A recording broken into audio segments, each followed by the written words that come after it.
రక్షకుడు ప్రభు అయిన యేసుక్రీస్తు నామమున మీ అందరికీ నా వందనాలు తెలియచేసుకుంటున్నానండి. అందరూ ఎలా ఉన్నారు? బాగున్నారా? మీ అందరు బాగుండాలని మనస్ఫూర్తిగా కోరుకుంటున్నాను.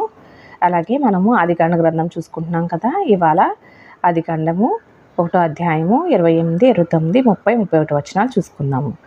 దేవుడు వారిని ఆశీర్వదించెను. ఎట్లనగా, మీరు ఫలించి అభివృద్ధి పొంది విస్తరించి భూమిని నిండించి దానిని లోపరుచుకొనుడి.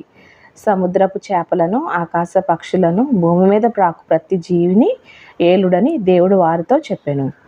దేవుడు, ఇదిగో భూమి మీద ఉన్న విత్తనములిచ్చు ప్రతి చెట్టును, విత్తనములిచ్చు వృక్ష ఫలములు గల ప్రతి వృక్షమును మీకిచ్చి ఉన్నాను.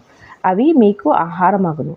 భూమి మీద నుండు జంతువులన్నిటికీ, ఆకాశ పక్షులన్నిటికీ, భూమి మీద ప్రాకు సమస్త జీవులకును పచ్చని చెట్లన్నీయు ఆహారమగునని పలికెను. ఆ ప్రకారం ఆయను. దేవుడు తాను చేసినది యావత్తును చూచినప్పుడు అది చాలా మంచిదిగా నుండెను. అస్తమయమును ఉదయమును కలగగా 6వ దినమాయెను.